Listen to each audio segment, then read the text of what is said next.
for turning out. In week 8. I was really almost crying to watch that film. This was an independent endeavor. We made this film without any support from the government, without any support from corporations, and we're distributing it on our own without any support from corporations either. Very much in the spirit of what Amy and her team do every day at Democracy Now! And it's thanks to theaters like the IFC Center. Thank you, Caitlin, and everybody who keeps this place going.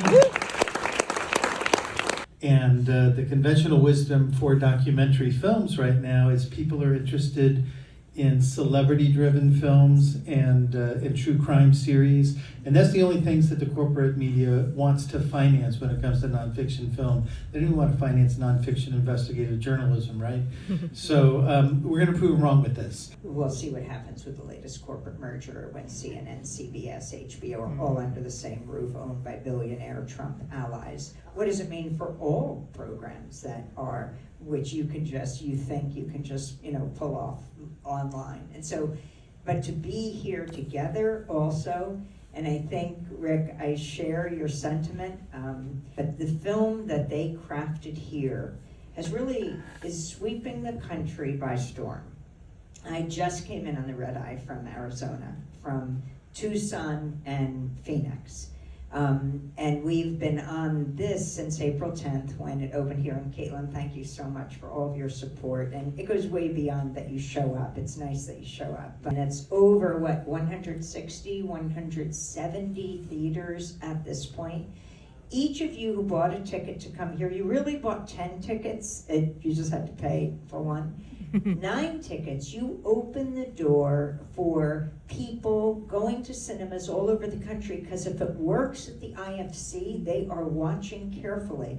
They will book it at their theater. And this is such a signal to the corporate streamers when they are putting so much of the, I don't even want to necessarily say garbage, but maybe not so meaningful films out, that people are hungry for. And maybe that's what brought tears to your eyes, Rick. Hungry for meaning, for authentic voices, for hearing people who are not your typical pundits who know so little about so much, explaining the world to us and getting it so wrong. And that's why we need independent media. We're not there to sell you something.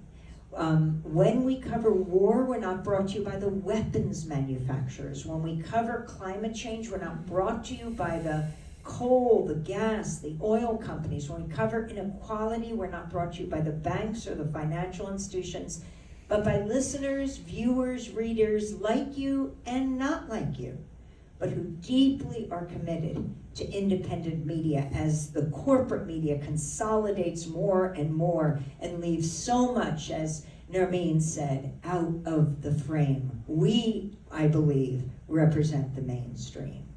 Yeah. This is a threat to a democratic society. There's a reason why the First Amendment protects freedom of the press.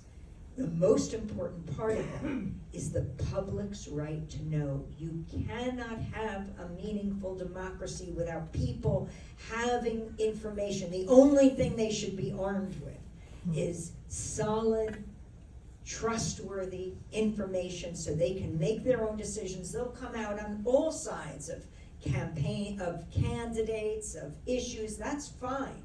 But we have to ensure people get information. All these spaces, IFC, public radio and television, Democracy Now!, I see these as sanctuaries of dissent, and it's dissent that will save us.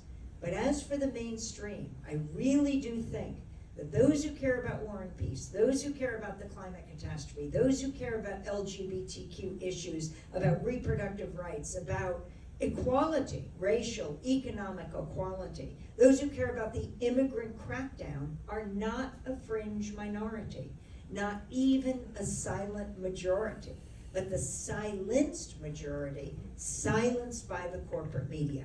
which is why we have to go to where the silence is and ensure those voices are heard. Can you give people the sense that it's doable and how to do it? I see democracy now as a model, not the only program that should be out there. Yes, I want it to be distributed all over the world, and there are millions of people who access it. And we want this model of listener, viewer, reader support to be a model for organizations all over the world. We need more independent media, not less. And you know, some of the people who are talking about this more and more are the corporate media reporters who are getting sliced and diced. Hundreds just got laid off from the Washington Post and other places. So there is a real need for us to build this independent media network around the world.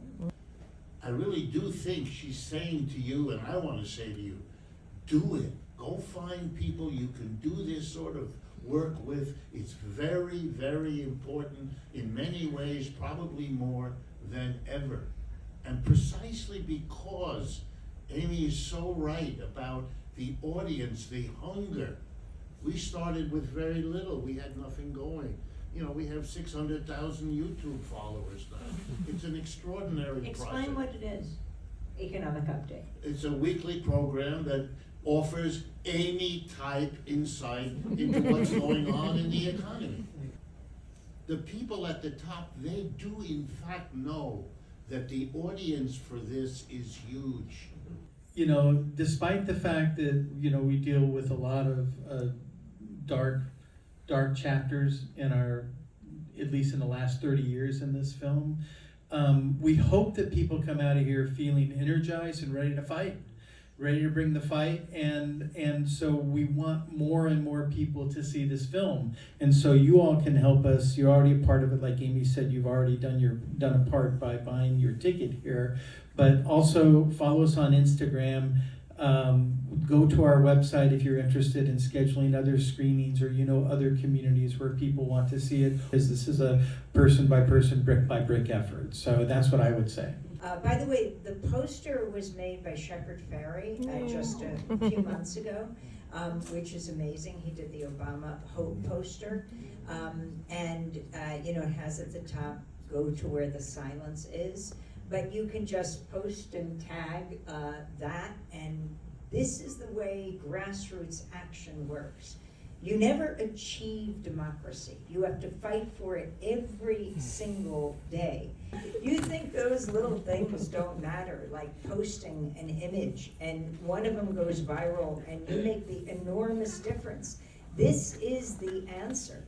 I really see the media as a huge kitchen table that stretches across the globe, that we all sit around and debate and discuss the most important issues of the day: war and peace, life and death, and anything less than that is a disservice to the servicemen and women of this country. They can't have these public debates on military bases about whether they're sent to kill or be killed. Anything less than that is a disservice to a democratic society.